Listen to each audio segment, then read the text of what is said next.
A 6-year-old girl, daughter of the maid, asks, "If I translate, will you adopt me?" He laughs until she speaks perfect Japanese.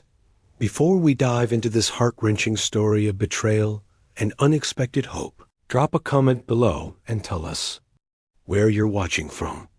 The crystal chandelier crashed to the marble floor with a deafening sound that echoed through the Manhattan penthouse. 6-year-old Emma Rodriguez froze behind the mahogany desk, her tiny hands still clutching the feather duster that had accidentally knocked over the priceless antique. Her mother Maria's horrified gasp from across the room made Emma's heart sink to her stomach. "Dios mío! Emma, what have you done?" Maria whispered, her cleaning uniform trembling as she stared at the 1,000 pieces of shattered crystal scattered across the floor dot at that exact moment. The elevator doors slid open with a soft ding, and in walked James Mitchell, the 42-year-old tech billionaire who owned this spectacular 52nd floor penthouse overlooking Central Park. His perfectly tailored navy suit and confident stride came to an abrupt halt when he saw the destruction. Emma had never seen someone's face change so quickly. Mr. Mitchell's usual composed expression transformed into something between shock and fury. His steel-gray eyes moved from the broken chandelier to little Emma, who was now trembling behind the desk like a frightened sparrow. "That chandelier belonged to my grandmother," he said, his voice eerily calm, but with an undertone that made. Maria stepped protectively in front of her daughter. "Mr. Mitchell, please, I'm so sorry. I'll pay for it, I promise.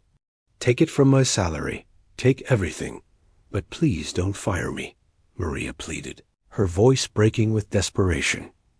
Emma watched, her mother's shoulders shake with fear, and something inside the little girl's chest burned with determination. She stepped out from behind the desk, her chin raised with surprising courage for someone so small. "It was my fault, not Mama's," Emma declared, her voice clear despite her racing heart.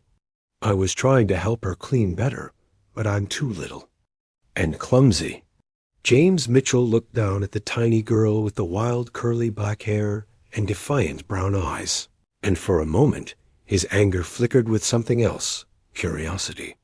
This child had just thrown herself under the bus to protect her mother without hesitation. "Do you have any idea how much that chandelier was worth?" he asked, kneeling down to Emma's eye level. Emma bit her lip and shook her head, but then added with heartbreaking honesty, "More than Mama makes in her whole life, probably.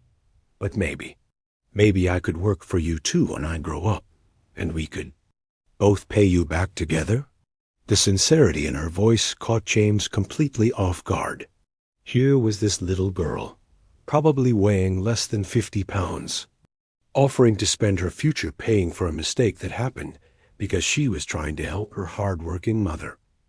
Maria grabbed Emma's hand, ready to pull her away before Mr. Mitchell could respond, but something in his expression had changed. The fury was gone, replaced by something Maria had never seen before in her wealthy employer's eyes: genuine interest. "What's your name, little one?" James asked softly. "Emma Rodriguez, sir. I'm 6 years old, and I promise I'm usually much more careful than this." As James studied this remarkable child, who had just offered her entire future to fix a mistake, he had no idea that Emma was hiding a secret that would change both their lives forever. A secret that involved languages, lost connections, and a mystery that traced back to his own family's past in ways he could never imagine. 3 weeks had passed since the chandelier incident, and James Mitchell couldn't stop thinking about the little girl with a fearless heart. Against his usual business instincts, he had told Maria to forget about the chandelier and continue working. But there was something about Emma that lingered in his mind like an unsolved puzzle. He found himself timing his arrivals home to coincide with Maria's cleaning schedule, hoping to catch glimpses of the remarkable child who had stood up to him without flinching. Emma, however, seemed to have developed the supernatural ability to disappear whenever he entered a room. "She's embarrassed, Mr. Mitchell," Maria explained one afternoon while polishing the dining table. Emma thinks you hate her for breaking your grandmother's chandelier. She hides in the service elevator when she hears you coming.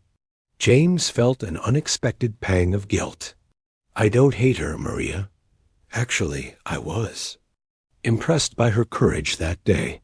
She's always been special, Maria said with a proud but worried smile. Too smart for her own good sometimes.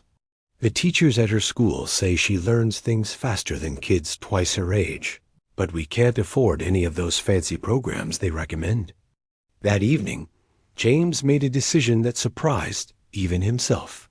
Instead of working late in his home office as usual, he positioned himself in the kitchen around the time Emma and Maria typically arrived. He pretended to be casually making coffee when he heard the familiar sound of the service elevator. "Good evening, Maria," he called out, then added more gently, "Hello, Emma." The sound of small footsteps stopped abruptly in the hallway. James could almost feel the child's internal debate about whether to run or face him. "Come here, Emma. I won't bite," he said with what he hoped was a reassuring tone. Slowly, Emma appeared in the kitchen doorway, her backpack still strapped to her small shoulders and her eyes wide with uncertainty. She looked ready to bolt at any moment. "I wanted to tell you something," James said, sitting down at the kitchen island to bring himself closer to her eye level. "You were very brave that day with the chandelier. Most people would have blamed someone else or made excuses, but you took responsibility. That's rare, even among adults." Emma's eyes searched his face for any sign of deception. "You're really not mad anymore?" "I was never really mad at you, Emma. I was mad about losing something that reminded me of my grandmother, but that had nothing to do with you." For the first time since the incident, Emma smiled. A genuine, radiant smile. It transformed her entire face. "Your grandmother must have been very special if you missed her so much." "She was," James said quietly. "She used to tell me stories from all around the world. She spoke many different languages and traveled everywhere before she married my grandfather." Emma's eyes lit up with sudden interest. "How many languages did she speak?" "7, I think. Why?" Emma bit her lip, that familiar gesture she made when she was deciding whether to reveal something important. I like languages too. They're like secret codes, but prettier." James leaned forward, intrigued. "What languages do you know?" "Spanish, obviously, because of Mama, and English, and—" Emma hesitated, glancing at her mother who was listening from the dining room with growing surprise. "And what, sweetheart?" James encouraged. Emma took a deep breath, as if she was about to reveal the biggest secret of her young life. "I've been teaching myself Japanese from library books and videos on the computer at school. The sounds are so beautiful, like music made of words." James nearly dropped his coffee cup. His grandmother had been fascinated with Japanese culture and had spent 2 years in Tokyo in her youth. It was almost as if fate was playing some kind of cosmic joke on him. "Can you say something in Japanese?" he asked, his voice barely above a whisper. Emma nodded and spoke with perfect pronunciation. "Watashi wa Emma desu. Anata enai arayershi desu." Then she translated with shy pride. "I am Emma. I'm happy to meet you." The words hit James like lightning, not just because of their perfect pronunciation, but because they were the exact same words his grandmother had taught him to say when he was Emma's age, words he had long forgotten until this very moment. The following Saturday, James did something he hadn't done in 15 years. He canceled all his weekend meetings. Instead, he found himself sitting in his living room with Emma, watching her small fingers trace the Japanese characters in a worn library book that looked like it had been read 1,000 times. "This one means dream," Emma explained, pointing to a complex character. Isn't it beautiful how something so simple can look so complicated?" James was mesmerized, not just by her knowledge, but by the way her entire face lit up when she talked about languages. It reminded him of someone, though he couldn't quite place who. "Emma, how long have you been studying Japanese?" he asked. 2 years, she replied matter-of-factly. "Since I was 4. I started because I found a Japanese cookbook in the library's free book box, and the pictures were so pretty. I wanted to know what the words meant." "And you taught yourself everything from library books?" Emma nodded enthusiastically. "Books, and sometimes I watch videos at school during computer time.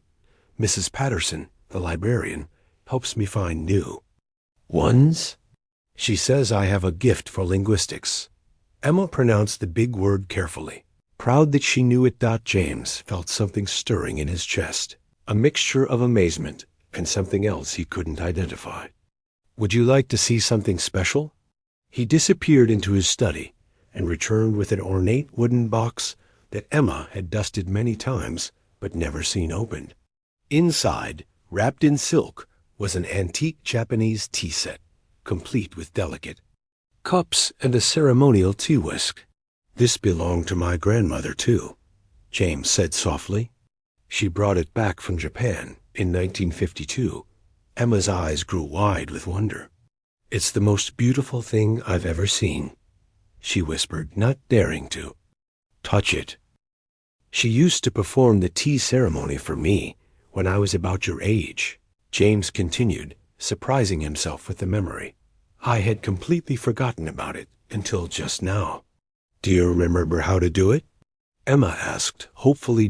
James shook his head with a rueful smile. "I was too young to pay attention back then. I wish I had." Emma studied his face with the perceptive eyes of a child who had learned to read adult emotions for survival. "You miss her a lot, don't you?" "Every day," James admitted, a confession he had never made to anyone, not even his closest friends. Emma was quiet for a moment, then spoke with the wisdom that sometimes emerges from children who have faced hardship. "Too early. Maybe she sent me here to help you remember." The simple statement hit James like a physical blow. He looked at this extraordinary little girl, the daughter of his cleaning lady, who had somehow taught herself a language that connected her to his deepest memories, and felt something shift inside him permanently. "Emma," he said carefully, "what if I told you I knew someone who could help you learn Japanese properly? With real teachers and proper books?" Emma's face fell slightly. "We can't afford fancy lessons, Mr. Mitchell. Mama works very hard, but we just have enough for food and rent." "What if it didn't cost anything?" Emma looked at him suspiciously, the survival instinct of a child who had learned that nothing good comes free. "Why would you do that?" James considered the question seriously. Why would he? He had never taken interest in the children of his employees before. He had never even noticed them, truth be told. But something about Emma was different, something that made him want to invest in her future in ways he didn't fully understand. "Because," he said finally, "I think my grandmother would have liked you very much, and maybe it's time I learned Japanese too." Emma's eyes widened with disbelief. "You would learn with me?" "If you'd be willing to have such a slow student," James replied with a genuine smile.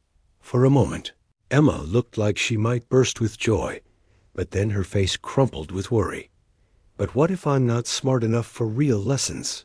What if the teachers think I'm just a silly little girl who's been playing pretend?" James knelt down in front of her chair, looking directly into her worried brown eyes. "Emma Rodriguez, you are the smartest, bravest little girl I have ever met. Any teacher would be lucky to have you as a student."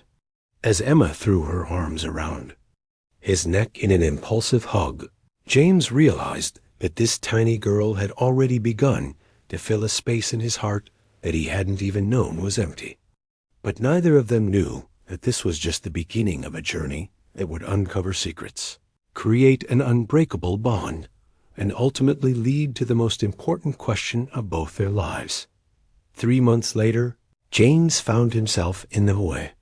Most unlikely place he could have imagined, sitting cross-legged on the floor of his penthouse living room, struggling to fold origami cranes while Emma demonstrated the technique with the patience of a seasoned teacher.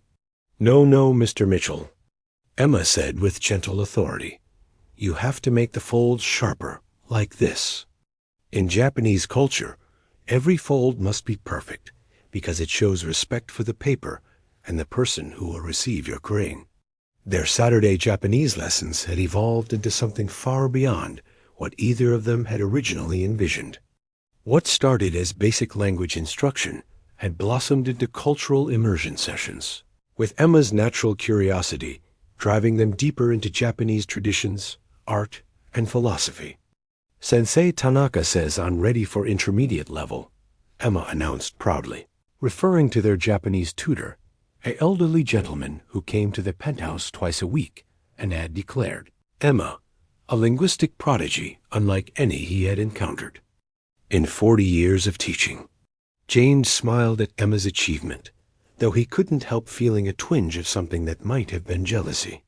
While Emma soared through lessons with effortless grace, he struggled with basic pronunciation and forgot vocabulary words that she memorized instantly. "That's wonderful, Emma. You've worked so hard for this." Emma looked up from her perfect origami crane, studying James's face with those perceptive eyes that seemed to see everything. "You're sad about something." James tried to deflect. "I'm not sad. I'm proud of you." "You can be proud and sad at the same time," Emma said with 6-year-old wisdom. "Mama gets that way sometimes when she watches me do things she never got to do."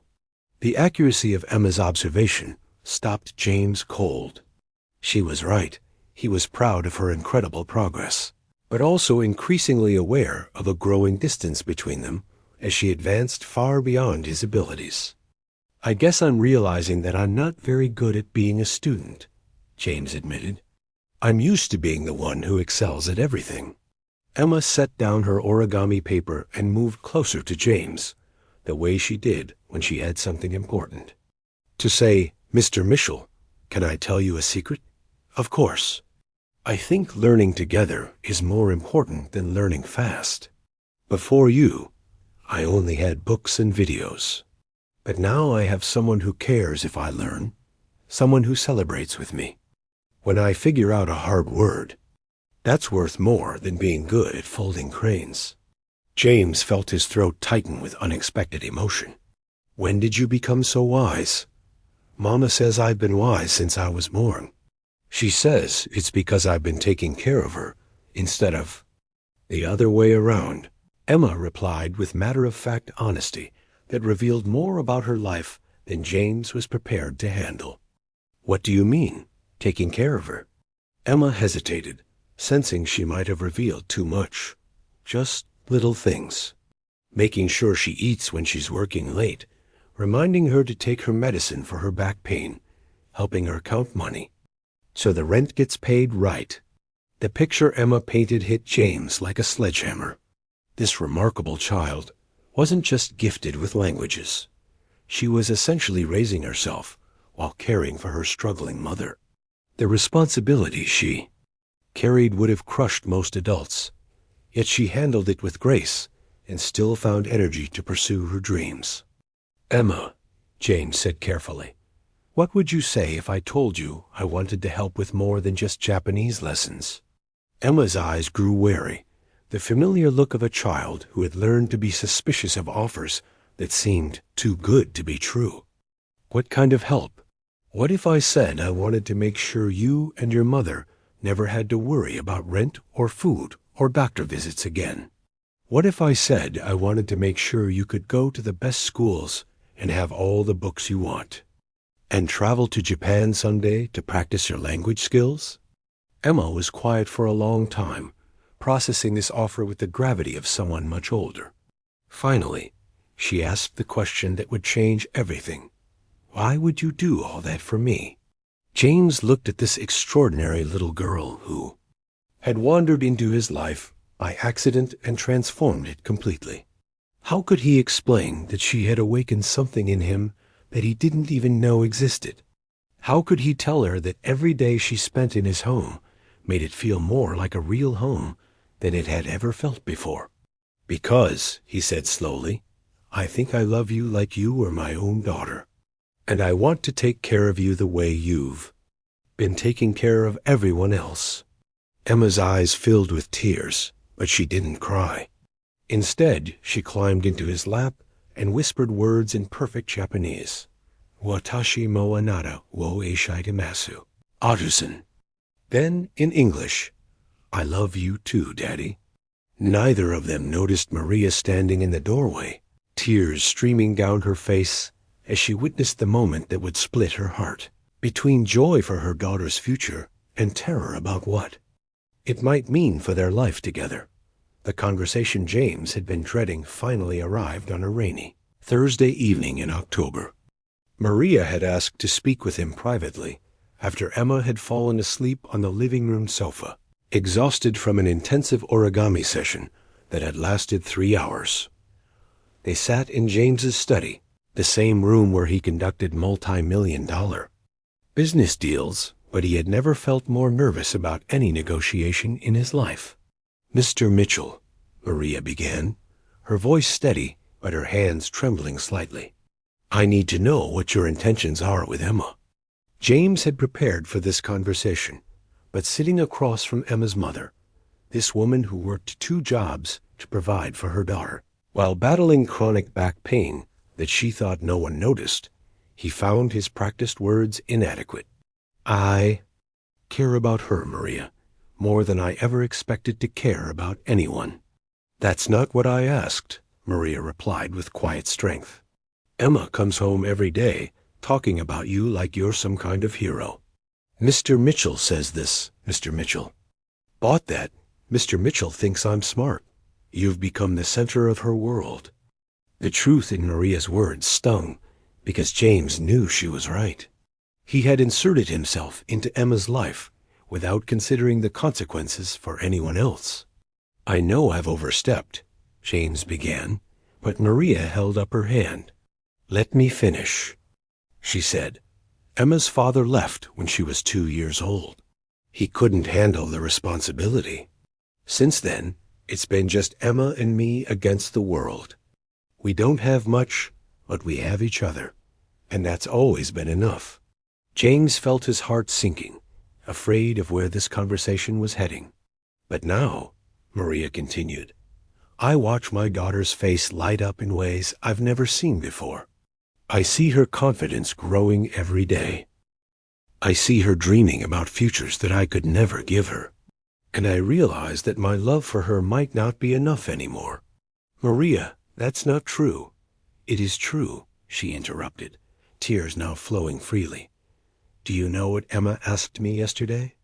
She asked if it would be okay if she started calling you Papa, because she's never had a father before, and she thinks you might want to be hers. The words hit James like lightning. Emma wanted him to be her father, not just a benefactor or mentor, but her actual father. What did you tell her? I told her that some questions are too important to answer quickly, Maria said. But the truth is, Mr. Mitchell, I don't know how to answer at all. How do I choose between my daughters? Happiness and keeping my family together? James leaned forward, finally understanding the impossible position he had created. Maria, I never intended to come between you and Emma. You're an incredible mother. Then help me understand what you want, Maria pleaded. Are you planning to take her away from me? Put her in some fancy boarding school? Adopt her and turn her into a rich man's daughter who's embarrassed by her poor mother? The pain in Maria's voice revealed her deepest fears, and James realized he'd been approaching this entire situation from his own perspective without considering how it felt for a mother watching her child fall in love with someone else's. Life. No, Maria. Never. Emma belongs with you. You're her mother, and nothing should ever change that. And what are you offering? James took a deep breath, about to make an offer that went against every business instinct he had, but felt absolutely right in his heart. I'm offering to be part of your family, not to replace it. I want to help Emma reach her potential, but I want to help you too. I want to be the father Emma never had and the support system you've never had. Maria stared at him in shock. What does that mean exactly? It means I want to adopt Emma legally, but only if you agree to let me take care of both of you. It means I want you to stop working 2 jobs and start living in a home where you don't worry about rent. It means I want Emma to have every opportunity in the world, but I also want her to know that her mother is the strongest, most loving woman I've ever met. Maria was quiet for so long that James began to worry he had offended her with his proposal. Finally, she spoke. Why would you do this for us? We're nothing to you.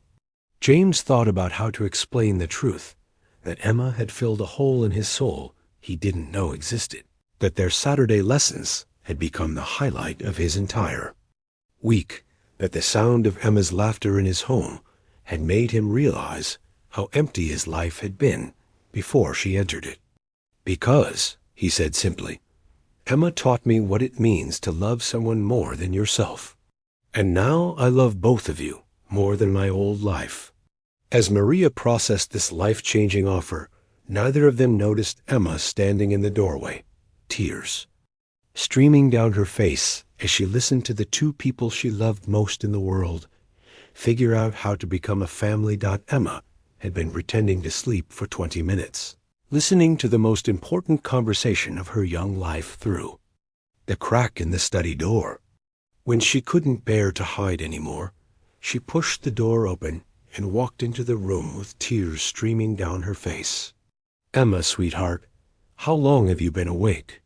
Maria asked, immediately opening her arms to comfort her daughter. Long. Enough, Emma said, climbing into her mother's lap but looking directly at James. Mr. Mitchell, did you really mean what you said about loving me like your daughter? James felt his heart break at the hope and vulnerability in Emma's voice. Yes, Emma, I meant every word. And you want to adopt me, but you don't want to take me away from Mama? That's right. I want us all to be a family together. Emma looked back and forth between the 2 adults, processing this information with the seriousness of someone making a life-altering decision. Can I ask you both something? Important? They nodded. Mama, are you scared that if Mr. Mitchell becomes my papa, I won't love you as much anymore? Maria's breath caught at her daughter's perceptiveness. Yes, Maya, I am scared of that.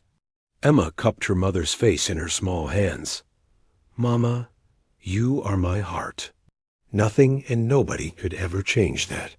But my heart is big enough for 2 parents, especially when one of them makes you happy too. Then Emma turned to James. And Mr. Mitchell, are you sure you want a family like us? We're not fancy or rich or perfect. James felt tears pricking his eyes. Emma, you and your mother are the most perfect family I could ever ask for. You're kind and brave and smart and loving. Those are the only things that matter. Emma nodded solemnly, then made an announcement that surprised both adults. I want to ask you both something in Japanese first, then in English, because this is the most important thing I'll ever say. She slid off her mother's lap and stood between them, taking each of their hands. In perfect Japanese, she said, Warashitashi wo kazoku enai naru kodo ga? Then, in English, can we become a family? The simple question hung in the air like a prayer. Maria looked at James, seeing not the intimidating millionaire who employed her, but a lonely man who had found purpose in loving her daughter. James looked at Maria, seeing not his cleaning lady, but a warrior mother who had raised an extraordinary child against impossible odds. Yes? Maria whispered. Yes, James echoed.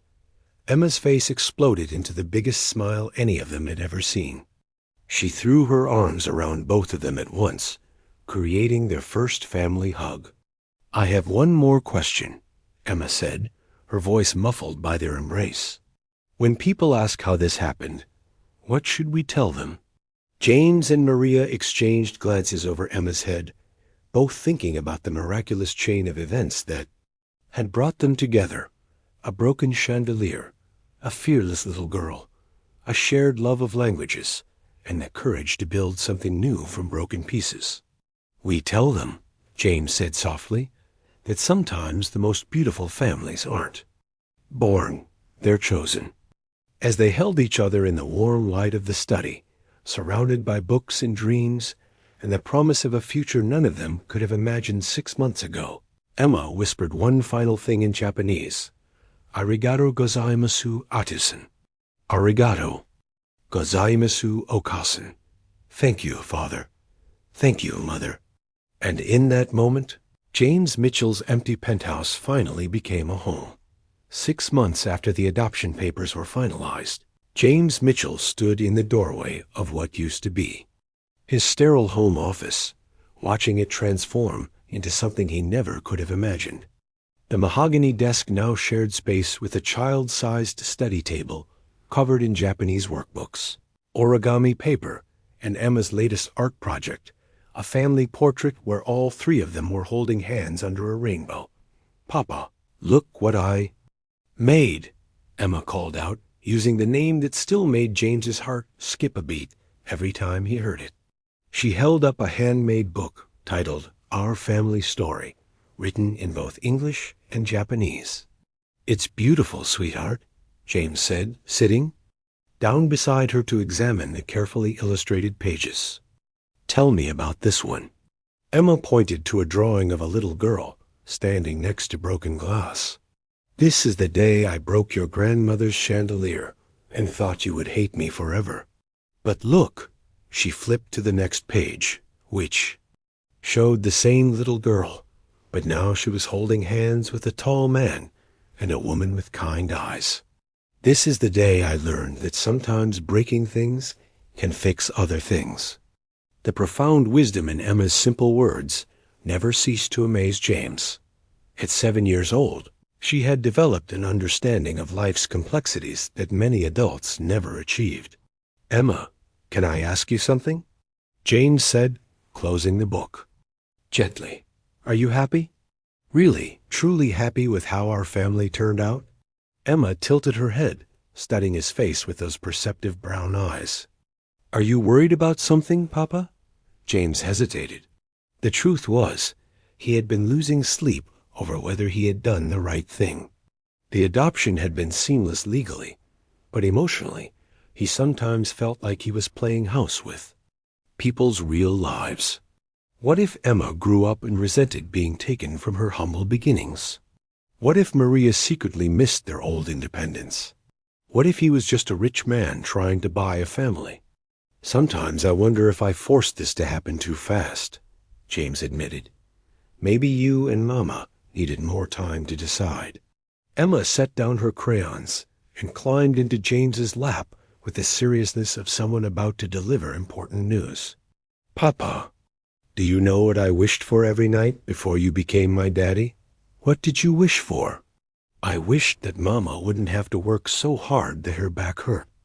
I wished I could have all the books I wanted without Mama feeling bad that she couldn't buy them. I wished I could learn Japanese with a real teacher instead of just library videos. But most of all, I wished for a papa who would love Mama as much as I do." James felt tears threatening. "And you think I love Mama enough?" Emma nodded emphatically. "You make her smile in ways I've never seen before. Yesterday, I caught her singing while she was making breakfast. She never used to sing. Papa, that's how I know you're the right daddy for our family." At that moment, Maria appeared in the doorway, carrying a tray of homemade cookies and hot chocolate. "What are my two favorite people discussing so seriously?" "Papa was worried that maybe we didn't want to be a family," Emma announced with characteristic directness. Maria set down the tray and joined them, her expression gentle but firm. "James Mitchell, you listen to me carefully. Before you came into our lives, I worked 16 hours a day and still couldn't afford Emma's asthma medication. I went to bed every night terrified that something would happen to me and Emma would end up in foster care. Now I wake up every morning knowing that my daughter is loved, protected, and has opportunities I could never have given her. But don't you miss your independence? Your old life? Maria laughed, a sound of genuine amusement. My old life was surviving, not living. This is living. Watching Emma thrive, seeing you discover what it means to be a father, having time to go back to school myself. This is the life I dreamed about, but never thought was possible. Emma bounced in James's lap with excitement. Mama's going to college. Tell him, Mama. Maria blushed slightly. I enrolled in online courses to become a certified translator. Emma's passion for languages inspired me to pursue my own dreams. James felt a surge of pride and something else, a deep sense of rightness about their unconventional family. They had all found ways to grow and flourish together, in ways none of them could have managed alone. There's something I need to tell both of you, James said, his voice taking on a serious tone that made both Emma and Maria look at him with sudden attention. I've been thinking about my grandmother's things, all her travel journals and photographs from Japan. I found something yesterday that I think you should see, Emma. He reached into his desk drawer and pulled out an ornate wooden box that Emma had never seen before. Inside, wrapped in yellowed tissue paper, was a photograph of a young Western woman in traditional Japanese clothing, standing next to a Japanese man in front of a temple. This is your great-grandmother, James said softly. Her name was Catherine Mitchell, and this picture was taken in Tokyo in 1952. She didn't just visit Japan, Emma. She lived there for 3 years and studied the language and culture intensively. Emma's eyes grew wide as she studied the photograph. She looks like she really belonged there. According to her journals, she did. She wrote that Japan felt more like home to her than anywhere she had ever been. She even considered staying permanently. Maria leaned in to examine the photograph more closely. Why didn't she stay? James's expression grew thoughtful. She met my grandfather and fell in love, but she never stopped missing Japan. Her journals are full of plans to return someday, to bring her family there, to share that part of her life with the people she loved. Emma was quiet for a long moment, processing this information. Finally, she asked the question that James had been hoping she would ask. Papa, do you think great-grandmother would have wanted us to go to Japan together? James smiled, pulling both Emma and Maria closer. I think great-grandmother Catherine would have been delighted to know that her great-granddaughter shared her passion for Japanese culture. In fact, I've been thinking that maybe it's time we started planning a trip. Emma's shriek of joy could probably be heard 3 floors down, but James didn't care, as he watched his daughter's face light up with pure happiness while his wife, and Maria was his wife in every way that mattered, even if they hadn't made it official yet, smiled with tears in her eyes. James realized that he had finally understood what his grandmother had been trying to tell him all those years ago when she spoke about finding your true home. Home wasn't a place. It was the people who made you feel complete. The Cherry Blossom Festival in Central Park had drawn thousands of visitors, but 7-year-old Emma Rodriguez Mitchell moved through the crowd with the focused determination of someone on a mission. She clutched a small notebook where she had been practicing her Japanese calligraphy and a carefully wrapped origami crane that she had spent 3 hours perfecting the night before. Remember, Emma, we're meeting the Tanaka family at the tea ceremony demonstration in 20 minutes, James called out, trying to keep up with his daughter's eager pace, while Maria laughed at both of them from a few steps behind. I know, Papa, but I want to practice my pronunciation with some of the Japanese visitors first, Emma replied, already approaching a group of elderly Japanese women who were admiring the blossoming trees. James and Maria watched in amazement as Emma bowed politely and began speaking in fluent Japanese. The women's faces immediately lit up with delight as they responded enthusiastically to this young American girl who spoke their language with such respect and accuracy. "She's incredible," Maria whispered to James.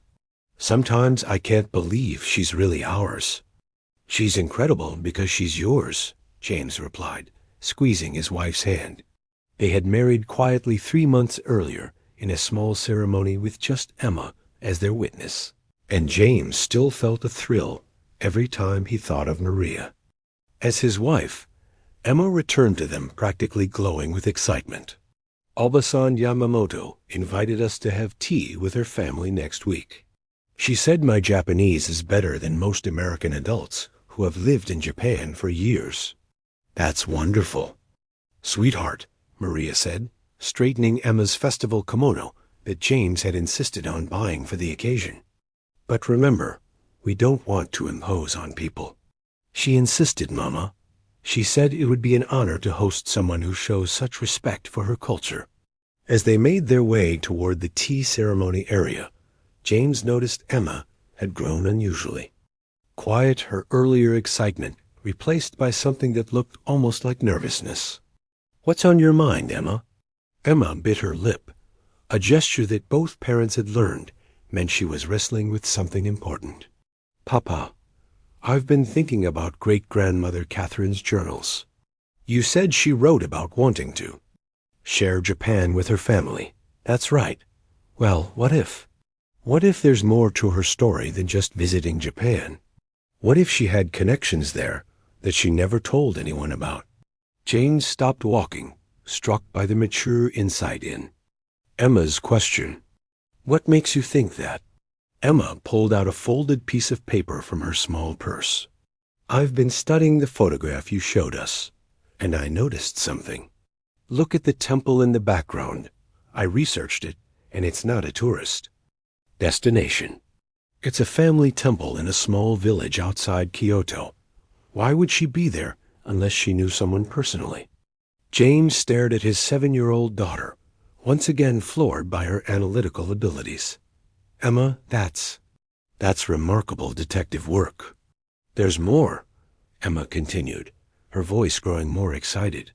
"I compared the date on the photograph with entries in her journal, and she wrote about the Sakura family, who had become like her own. Sakura means cherry blossom.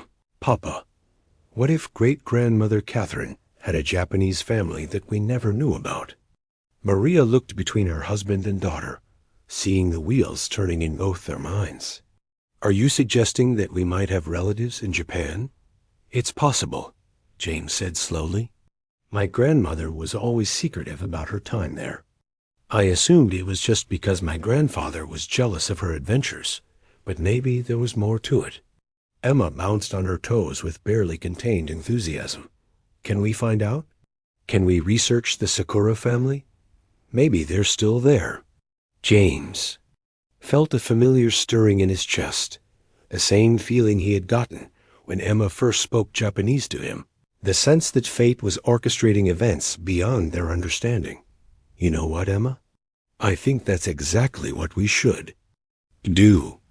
They spent the rest of the festival day talking to elderly Japanese visitors, showing them Catherine's photograph, and gathering information about the temple and the village it was located in.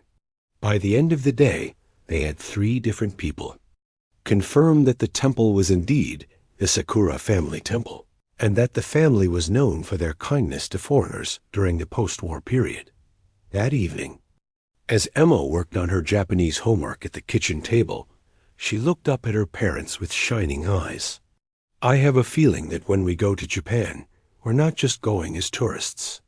I think we're going home to meet family we never knew we had." James exchanged a meaningful look with Maria over Emma's head.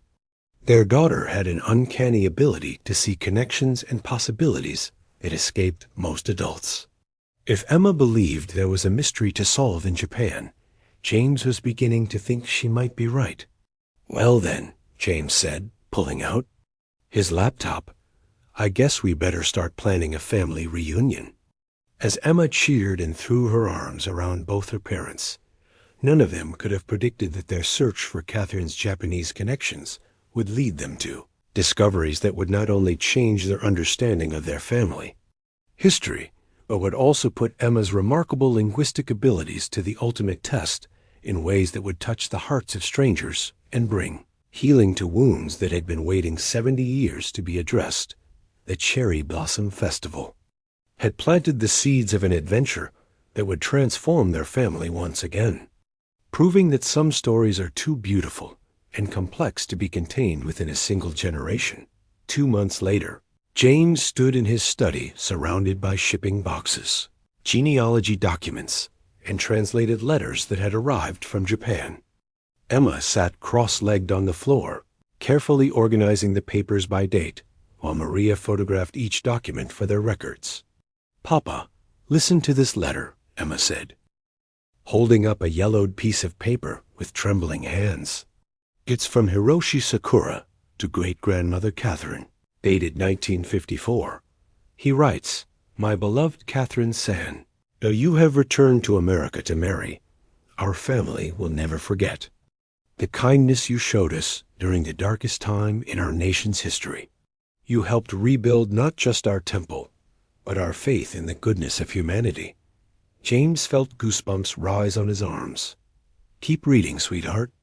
Emma's voice grew, soft with emotion, as she continued, "Your promise to return someday with your family gives us hope. Until that day, know that you will always have a home with the Sakura family, and your children will be our children, no matter how many years pass." Maria looked up from her camera with tears in her eyes.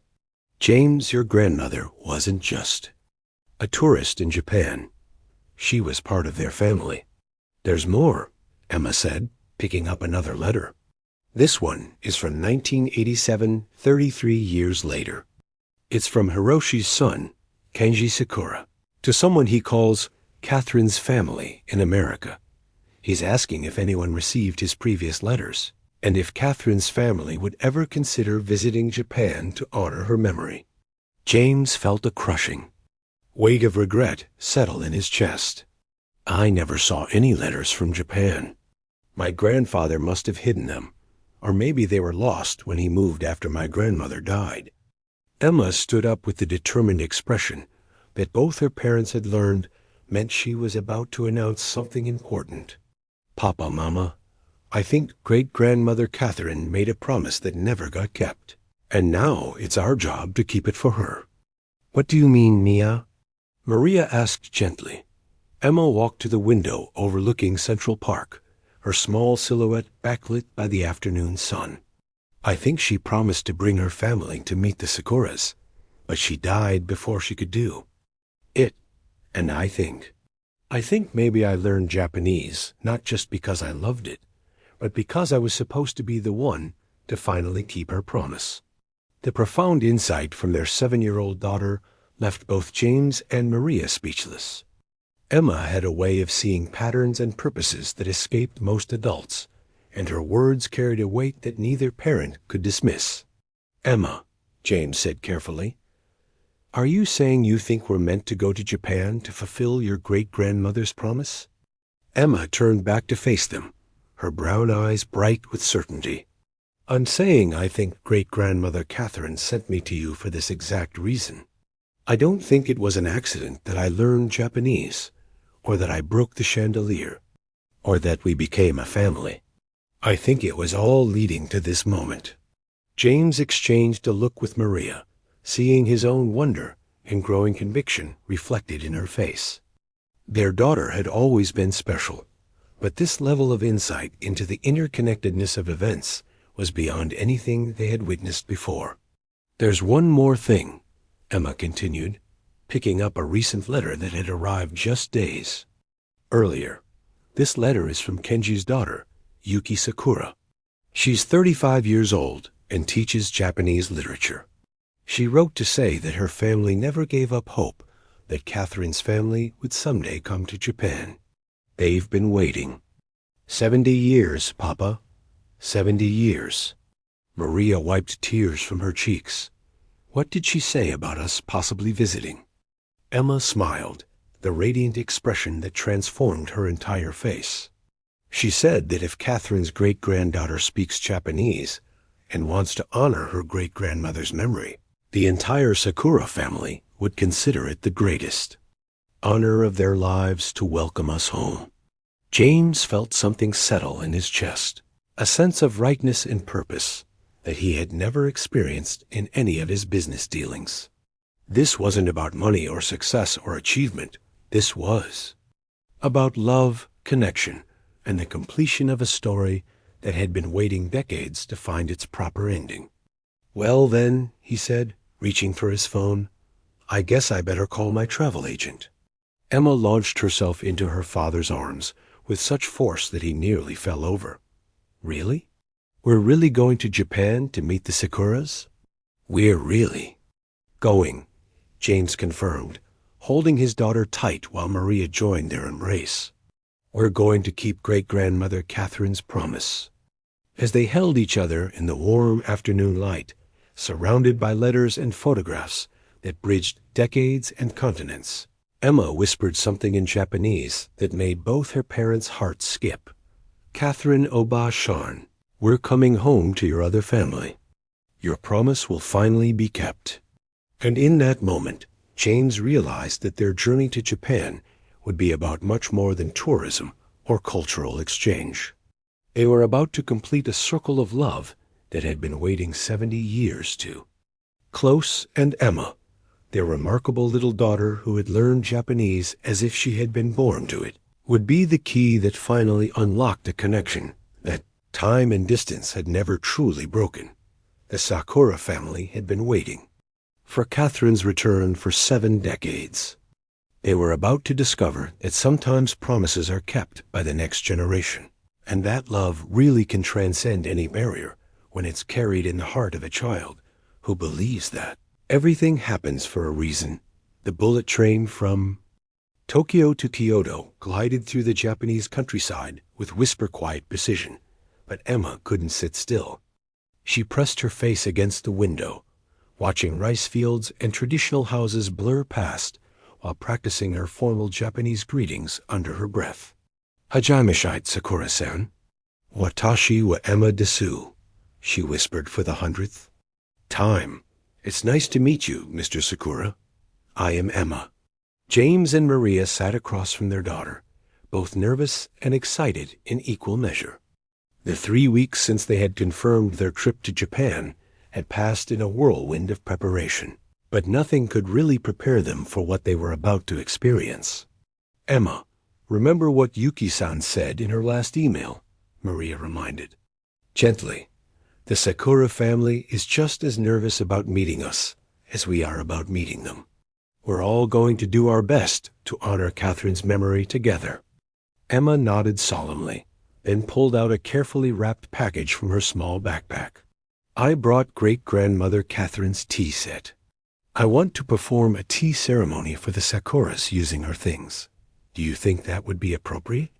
James felt his throat tighten with emotion. "Emma, I think that would be the most appropriate thing anyone has ever done." As their train pulled into Kyoto Station, Emma's excitement reached fever pitch. She had studied maps of the city for weeks, memorized key phrases in formal Japanese, and even learned traditional songs that she thought might help her connect with the Sakura family. The taxi ride to the village outside Kyoto took them through increasingly rural landscapes until they finally arrived at a traditional Japanese house with a beautiful garden and a small temple visible in the background. Emma's eyes grew wide as she recognized the temple from great-grandmother Catherine's photograph.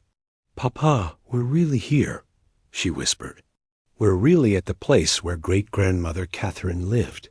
Before anyone could knock, the front door slid open, and a woman in her 30s stepped out, followed by an elderly man with kind eyes and a younger man carrying a small child. The woman's face broke into a radiant smile as she saw Emma. "Emma-chan," she called out in accented English, then immediately switched to Japanese. "Yokoso, welcome to our home." Emma stepped forward and bowed deeply, then spoke in perfectly formal Japanese. "Sakura-san, hajimeshite." Catherine no magamusum no Emma desu. Tu wa arigato gozamashita. The entire Sakura family gasped in amazement. The elderly man, who Emma realized must be Kenji Sakura, stepped forward with tears in his eyes. "Your Japanese is beautiful, Emma-chan," he said in English. "You speak like Catherine-san did, with perfect respect and genuine love for our language." Yuki Sakura, the woman who had written to them, knelt down to Emma's eye level. "Mama-chan, we have been waiting our whole lives to meet Catherine-san's family.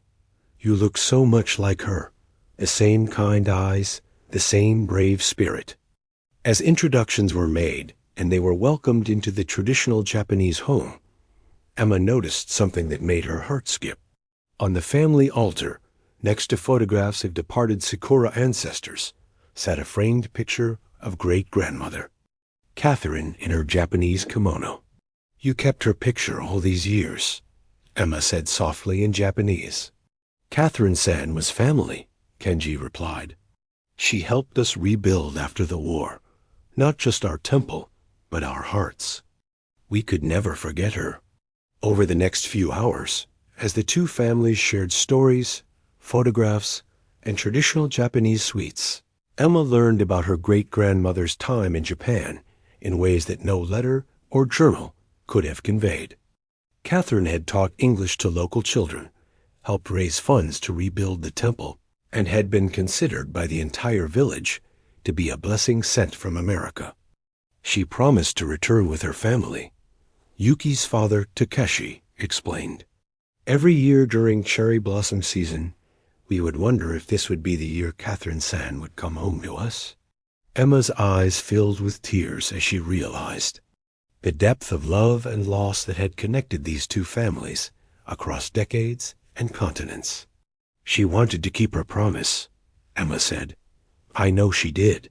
But sometimes life doesn't let us do everything we plan to do." Kenji nodded with deep understanding. "But you are here now, Emma-chan.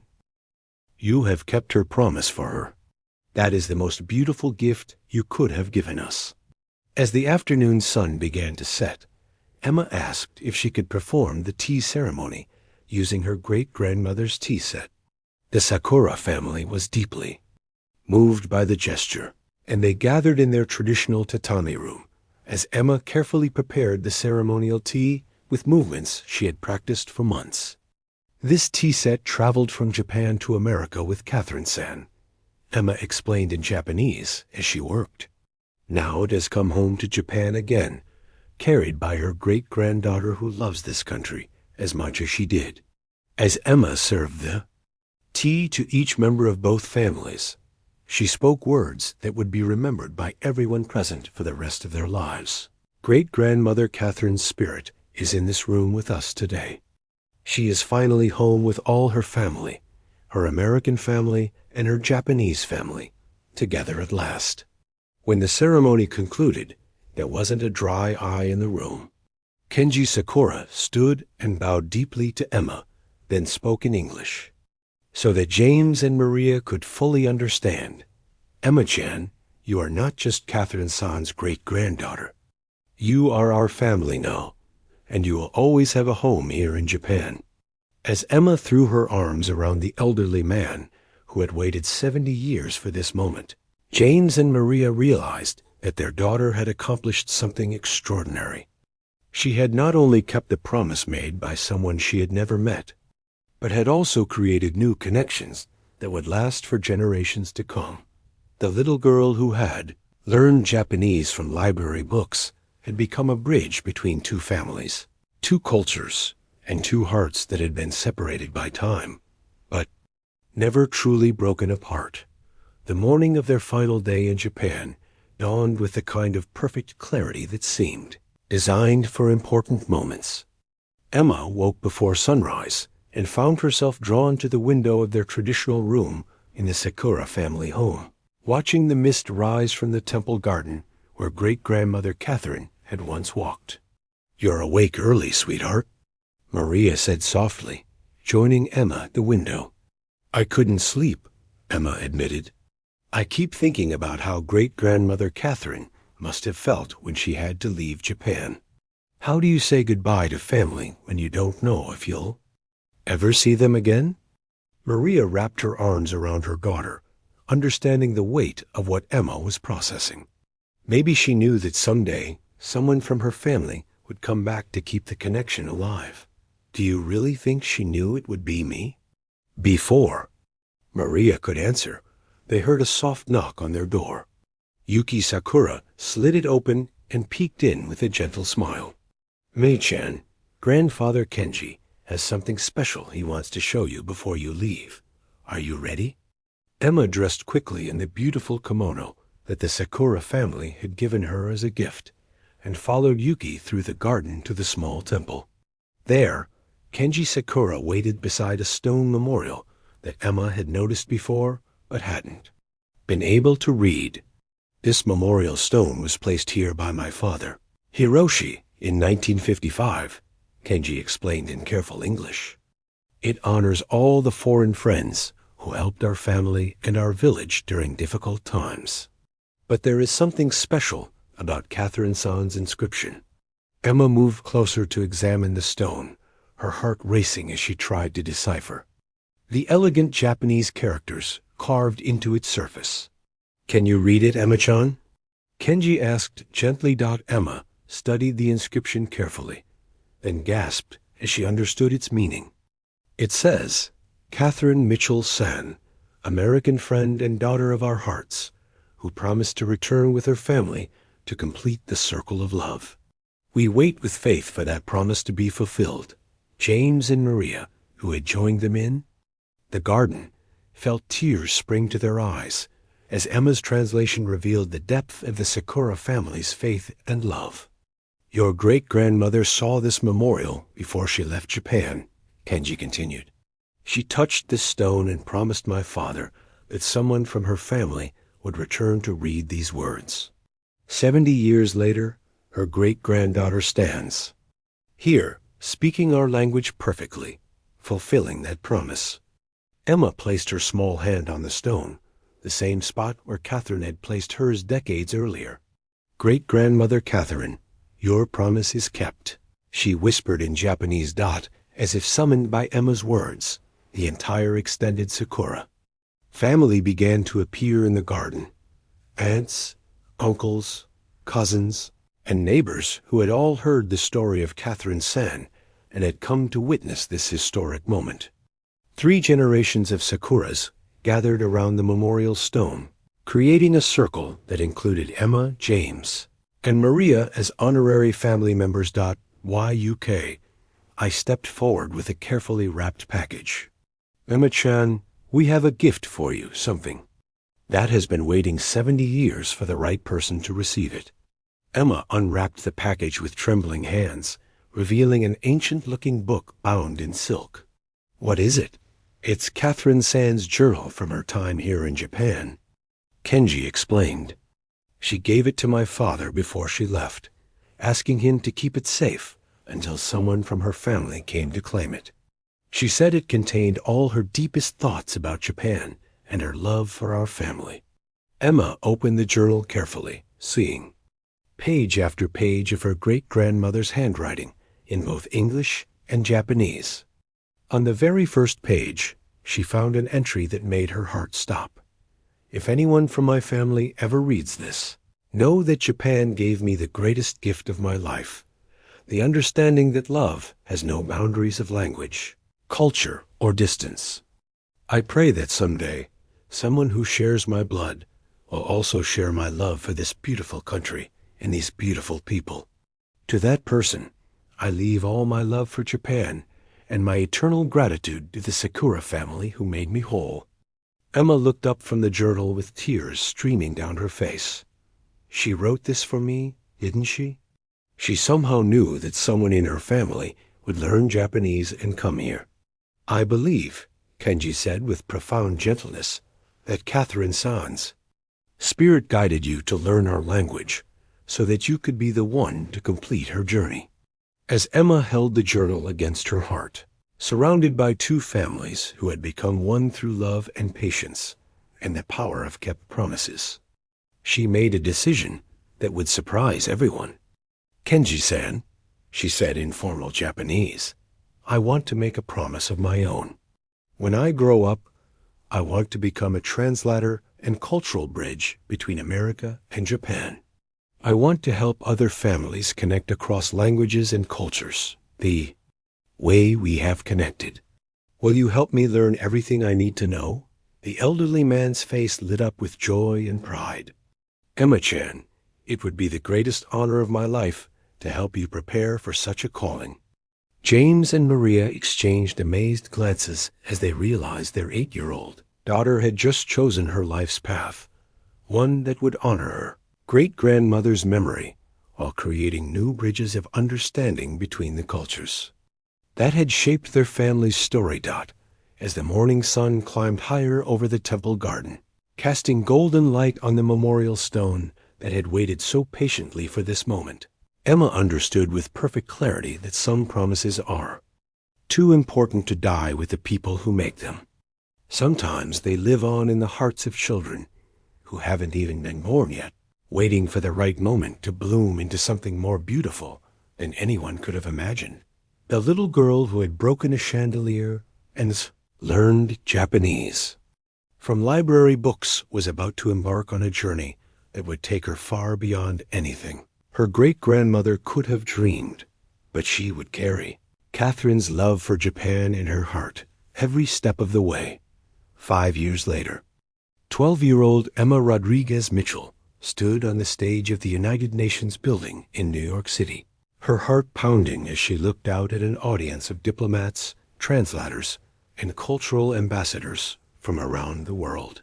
She wore a simple navy dress and carried the same confidence that had allowed her to face down a millionaire at age 6. But now it was tempered with years of study, travel, and understanding. "My name is Emma Rodriguez Mitchell," she began, her voice clear and strong as it carried through the great hall. "5 years ago, I was just a little girl who cleaned buildings with my mother and dreamed about understanding different languages. Today, I'm here to tell you about the power of promises kept across generations and the bridges we can build when we choose love over fear."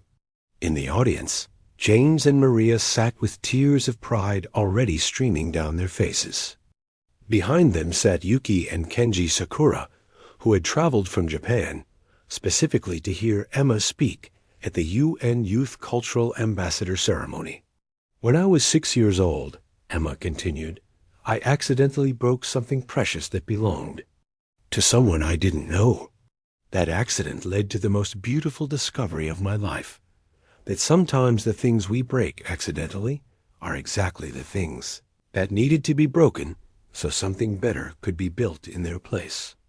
Emma's speech told the story of how a broken chandelier had led to an adoption, how library books had led to fluent Japanese, and how one little girl's curiosity had uncovered a 70-year-old promise that connected 2 families across the world.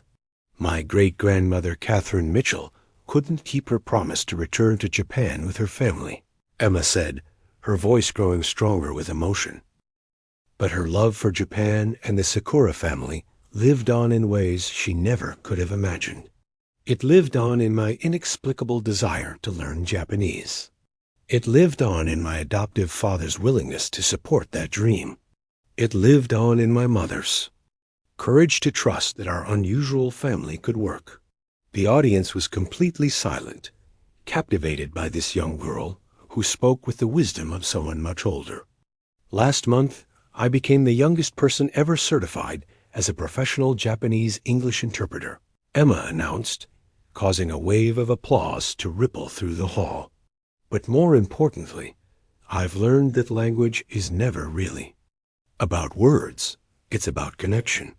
It's about seeing the humanity in people who might look different from us, sound different from us, or come from places we've never been." Emma paused and looked directly at James and Maria in the audience. "My story began with a family that was broken, a lonely millionaire, a struggling single mother, and a little girl who dreamed too big for her circumstances. But we discovered that broken things can be repaired with love, and that the most. Beautiful families aren't always the ones that start together. Sometimes they're the ones that choose each other. She then turned toward the Sakura family section. And sometimes families extend across oceans and decades, connected by promises that refuse to die even when the people who made them are gone. Emma reached into her pocket and pulled out a small origami crane, the same type she had been folding since her first Japanese lesson with James 5 years earlier. In Japan, there's a legend that if you fold 1,000 paper cranes, you'll be granted one wish. I've folded exactly 1,000 cranes over the past 5 years, and today I'm making my wish public. I wish for a world where every child who dreams of understanding other cultures gets the chance to do so. I wish for a world where barriers become bridges instead of walls. I wish for a world where promises of love and connection are kept, even if they have to wait generations to be fulfilled. Emma placed the origami crane on the podium and looked out at the audience one final time. My great-grandmother Catherine taught me that love has no boundaries of language, culture, or distance. My adoptive father taught me that courage means believing in someone else's dreams, even when you don't understand them. My mother taught me that strength means holding your family together no matter what challenges you face. And the Sakura family taught me that some connections are so strong they can survive anything, even 70 years of separation. The applause that erupted was unlike anything the UN building had ever heard. Delegates from dozens of countries rose to their feet, many wiping tears from their eyes as they honored this remarkable young woman who had turned a childhood accident into a lifetime mission of cultural bridge-building. As Emma stepped down from the podium and ran into the arms of her parents and the Sakuras, her two families who had become one through love and patience and kept promises. She realized that her story was really just beginning. The little girl who had offered to work her whole life to pay for a broken chandelier had discovered something far more valuable than anything money could buy. She had discovered that the most important things in life, love, family, connection, and purpose, can't be broken by accidents, distance, or time.